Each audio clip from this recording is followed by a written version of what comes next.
welcome to the Talking Michigan Transportation Podcast. I'm Jeff Cranson. I spoke today with John Peracchio, who is a member of the State Transportation Commission here in Michigan, has been a frequent guest on the podcast, and I especially wanted to talk to him this week because of his years-long involvement in intelligent transportation systems, and specifically the Intelligent Transportation Society of America, known as ITSA, which is convening its annual conference in Detroit next week. John has a lot of insight gathered because of a lot of curiosity in all things that involve transportation, but he's especially been plugged into what ITS does in terms of technology and innovation and everything to make us safer.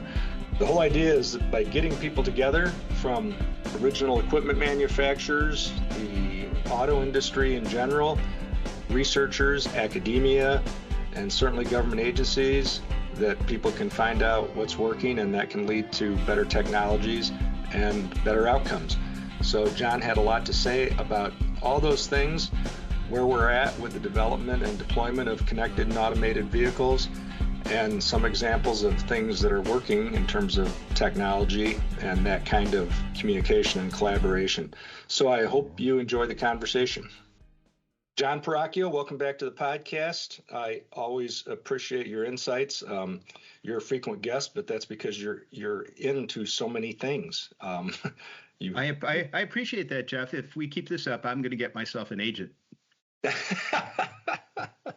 And maybe you'll get into the 5 Timers Club, because I think you've reached that milestone. So wow, is that like if you're a frequent host on Saturday Night Live? Exactly. They do a special on you. I'm still working on a design for the robe, so look forward to that. Great. So I wanted to talk to you today because your immense background and just curiosity about everything related to intelligent transportation systems, and the fact that the Intelligent Transportation Society of America is convening their annual conference in the Motor City next week.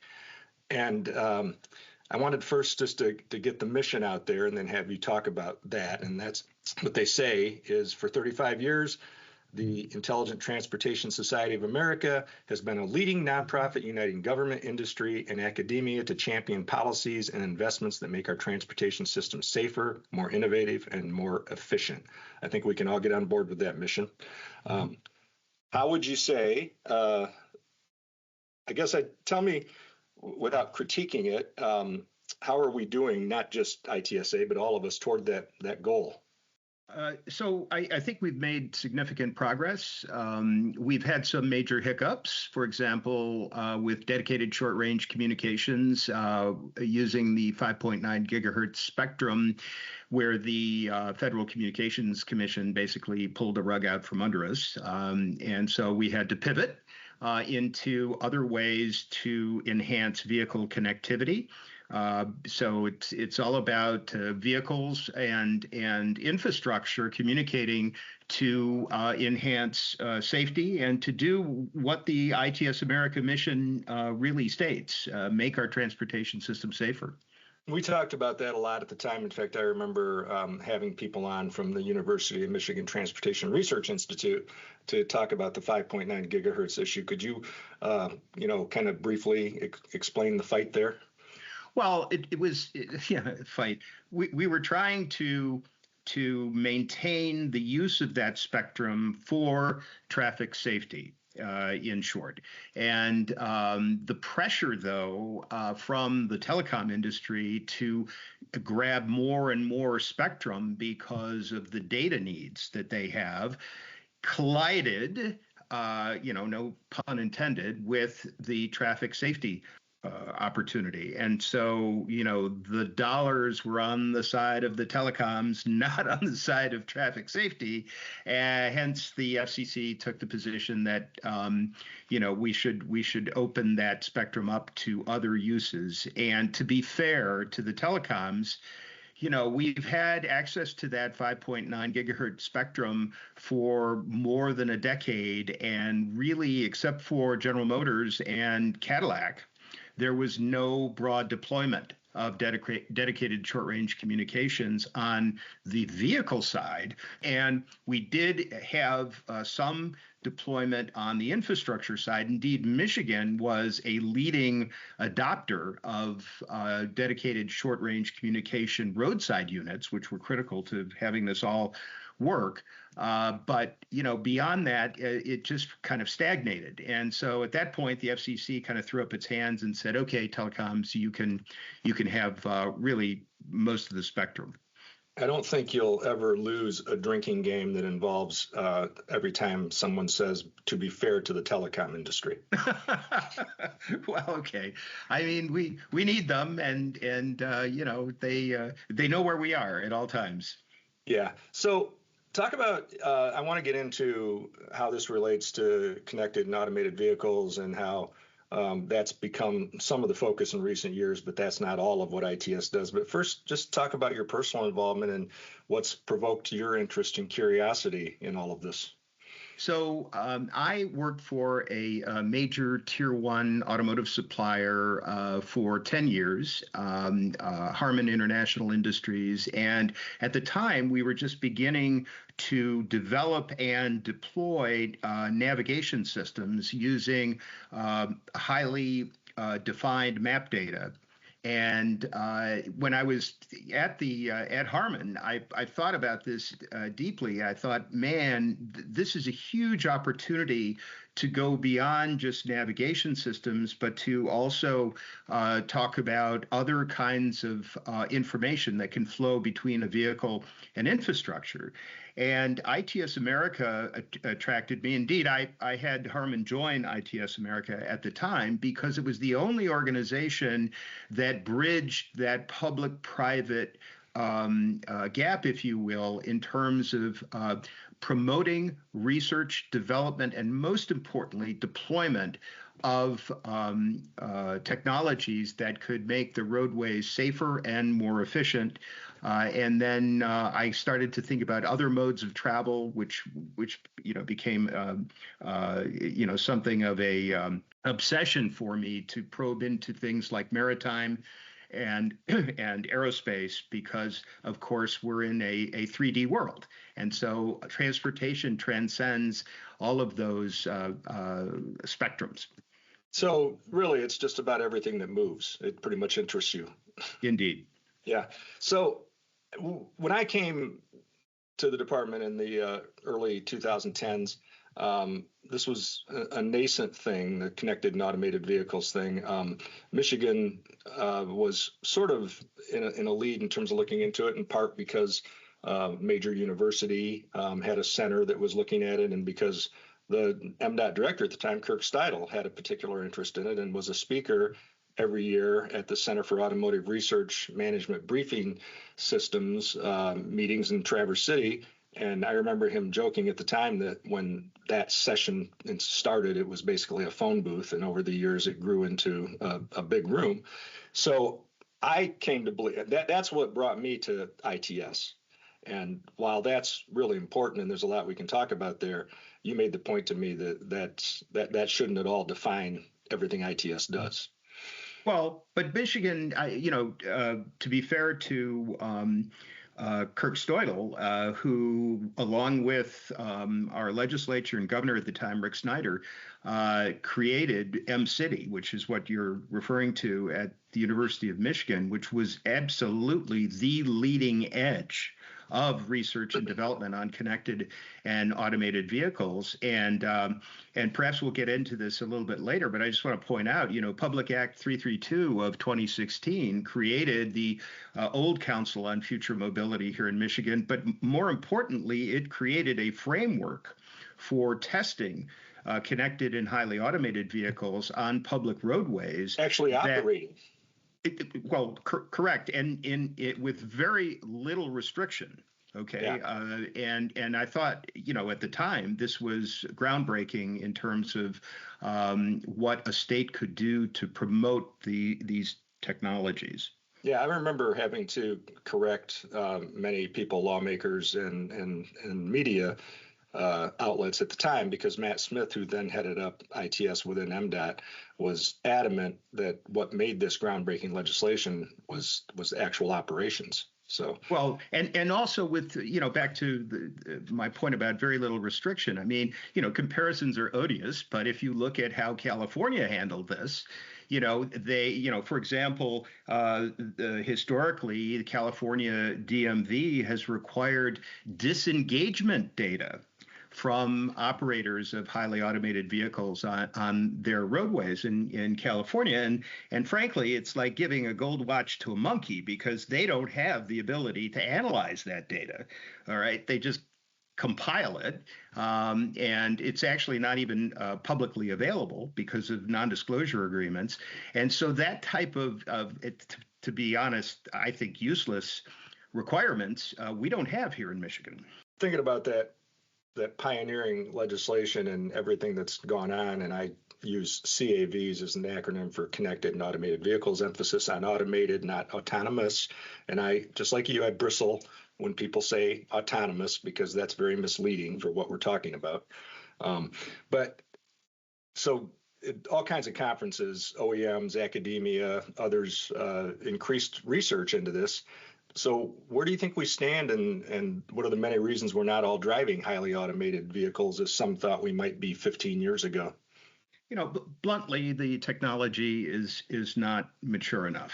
There's promise there, but it's on both sides of the equation. On the vehicle side and the infrastructure side, we need to do a lot more to ensure safe operation of highly automated vehicles. And I think that's why you really don't see car companies heavily focused on SAE level 3 automation, where, the vehicle in some places can kind of drive itself, steer itself, but at any moment, you're going to need to take over. The system will tell you, oh, you need human driver to take over. And that's problematic, because, it takes people time to adjust cognitively to the need to start driving when they were maybe reading a book. Okay. And so level 3 is very scary. And I'm not even going to touch the potential product liability aspect of this, or if there's a traffic violation when in level 3, is it the system, the vehicle itself that's responsible, or is it the human driver? Those are issues that still need to be worked out before we're going to have deployment of highly automated at the higher SAE levels of automation at scale. I understand the marketing and branding decision, but I've always questioned whether it was really smart of Tesla to use the term autopilot right out of the gate. Or full self-driving. Yeah, because that implies, like you said, that you can read a book or take a nap, right? So. Right, and you could wind up in a ditch or wrapped around a telephone pole. So, I mean, it's really that, I think, is highly problematic, that type of marketing. That sparks a thought that is off of my show map, but because you and I have discussed this before, and I think you and I love these philosophical dilemmas, talk about the trolley car dilemma and how that relates to trying to train machines to drive for us. Right. I love the trolley car example, because, are you going to, and I'll, change it a little bit. Are you going to, hit a school bus full of children or your grandmother? That's your choice, or someone else dear to you. And the system can only permit one course of action. And that is the real dilemma here. Are humans good drivers? Well, the data doesn't seem to support that assertion much. But are we ready? To mention our personal experience. Exactly. But are we ready as a society to say, okay, robot vehicles are truly going to be safer? I follow people like Professor Emeritus Koopman of Carnegie Mellon University. who is very pragmatic, I think, in pointing out the deficiencies of highly automated vehicle operations. And then if you listen to or read what has been published by Missy Cummings at George Mason University, she's very far into the criticism of car companies who are deploying even level 2+ systems today without sufficient research and development and testing. When this concept first emerged, it was, in the olden days of trolleys, and the idea was that an operator would have to make that decision between a crash that kills or injures many versus maybe just one. They weren't really contemplating AI then. So in an AI world, is there a way? How does somebody train a computer to make that kind of decision? Well, the challenge is what the experts, and I'm certainly no expert, call edge cases, right? It's those edge cases that very difficult to program a system to handle. AI has its own challenges, indeed demons, I think, where, sometimes when the AI system can't give you an answer that's grounded in fact and reality, it makes something up, so-called hallucinations. Now, do you want hallucinations driving your automated vehicle? I don't think so. No. So we have to really take a step back and say, AI can offer a lot of benefits, but it also requires monitoring and careful assessment before we deploy it at scale. We will continue the conversation right after a quick break. In Michigan, safety comes first on the roads. To combat distracted driving, Michigan passed the hands-free law. The law makes holding or manually using a cell phone or other mobile electronic device while operating a vehicle a primary offense. This means an officer can stop and ticket you for violating the law. This can include, but not limited to, sending or receiving a call, sending, receiving, or reading a text or email, accessing, reading, or posting to social media sites, or entering locations into the phone GPS. With this law in place, drivers are encouraged to stay focused, keeping their hands on the wheel and their attention on the road. Drive smart, drive safe, drive hands-free. Michigan's hands-free law, making the road safer for everyone. Sounds like the whole idea of ITSA was so that everybody wasn't operating in a silo, that you've got private industry and government and academia sharing information, obviously with all the cautions about what's proprietary, but at least speaking the same language, finding out. I'm a big believer in borrowing from others, that everything is derivative. And the first question anybody at LMDOT will ask when something comes up is, well, what are other states doing? That's what I always want to know. Like, we might not have to, reinvent anything here. So that is probably the best of ITSA. Is that fair to say? It's a completely accurate summation. Collaboration among private sector folks and public agencies is really what drives ITS America to back to its mission, back to achieving the objectives that the organization has set out for itself. So talk about some examples. You mentioned something to me that the Ohio DOT is doing with Honda, which has a major presence in Ohio, obviously. Talk about that and some others. Right. So the really fascinating collaboration between Ohio Department of Transportation and Honda on using existing vehicle centers to aggregate in real time road data. Actual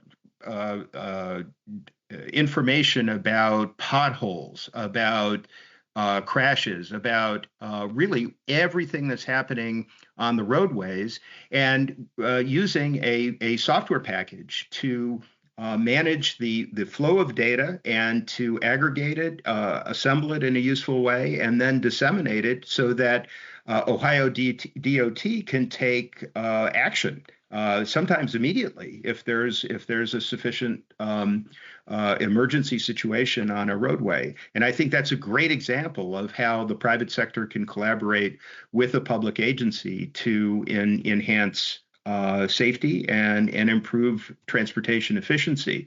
And other examples are out there where state DOTs, tolling agencies, collaborate with the private sector to do the same thing.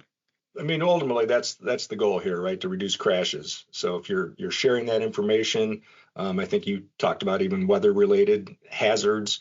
All of that is designed to reduce crashes. I always feel like as much as we develop new technology, we develop new ways to distract ourselves and still cause crashes. So can we win? Can we get on the positive side of that? Well, I think for the most part, law is on our side already. So most states have distracted driving rules where you're not supposed to text while driving. Enforcement is challenging. It's hard to enforce those laws. I think that the vehicles themselves are going to be designed to detect distracted driving as we move forward. And that will help, whether it's haptics or an alarm or something, because we already have crash avoidance technology deployed in vehicles. And so I think that is a trend we're going to see that doesn't necessarily require regulation, although it may come to that, because a lot of states are and the federal government right now is considering mandating crash avoidance systems. So, it could become like seatbelts. I should look this up, but maybe you have some sense of this. But I know that when we first started talking about this years ago, if I asked for a show of hands in a room about an automated vehicle, people would shake their heads and say, like, no way. And I've said, are you okay with auto braking? And they'd say, yes. Are you okay with rear assist? Yes. Are you okay with lane assist? Yes. Backing camera? Yes. So all those components are what ultimately make for an automated vehicle, right? So. Absolutely. Maybe another one you could mention in the same sentence is location, where you are. So people are very nervous for privacy reasons about having a vehicle that they're driving, having the infrastructure know exactly where you are. But of course, if you own a smartphone, they always know where you are, and if it's on. So to me, it's like the forest from the trees. To your point, you add all of these technologies up, and it's very close to a highly automated vehicle. And we have now level 2 SAE level 2 plus. Yeah, explain what that means. So it's basically what's a good example? Maybe the GM Cruise system, where for certain roads that have been carefully analyzed by the system, you can take your hands off the wheel. Okay, and this can go on for as long as you are on those roads that are a part of the system, right? But once you get off those roads, you have to take over control of the vehicle. But they're mapping more and more roads. And so the plus part is that this is an expanding universe of roadways where you can, operate your vehicle without having hands on the steering wheel. So maybe to twist the cliche a little bit, because it's been more incremental than we would have hoped 15 or 20 years ago, it's a half step forward, a quarter step back. I mean, we're making some progress, but then, you mentioned the story, and I saw it, and I think anybody who's interested in this did, of the Waymos encircling a cul-de-sac near Atlanta. That's got to be bad for PR. It's terrible. It was in an article in the Wall Street Journal. I mean, but also, when they had a power outage in San Francisco, the vehicles just stopped, right? And it caused all kinds of problems. But the cul-de-sac example is thankfully no one was hurt. So I think we could be mildly amused by it, but it really messed up a neighborhood for hours and hours on end. But that's why urban planners would say we shouldn't have cul-de-sacs. Well, there you go.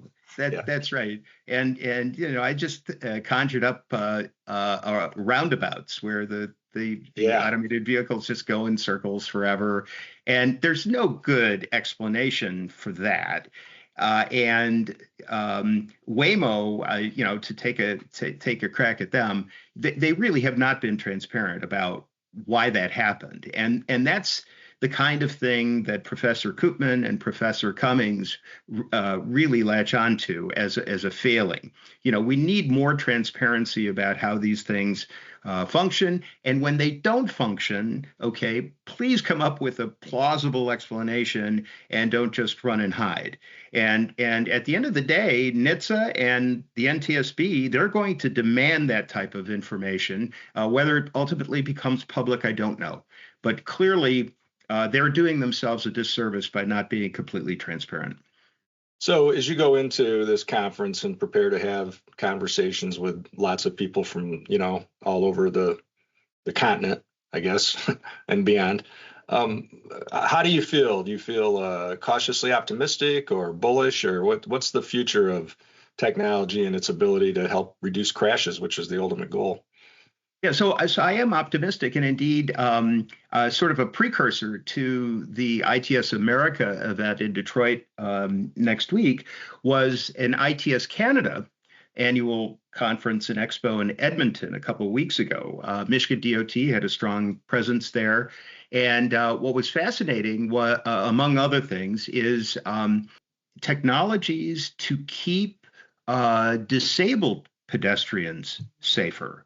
A really interesting set of systems that help folks who are visually and hearing impaired cross intersections safely using a range of technologies, indeed using smartphone applications.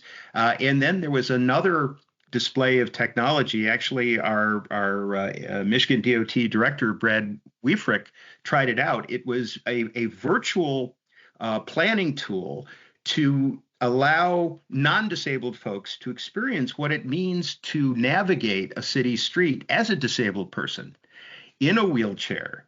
And it was absolutely fascinating. So Director Wiefrick, was, and we could see what he could see, right? And he managed to crash into a couple of walls. He killed a couple of bicyclists while he was in his wheelchair.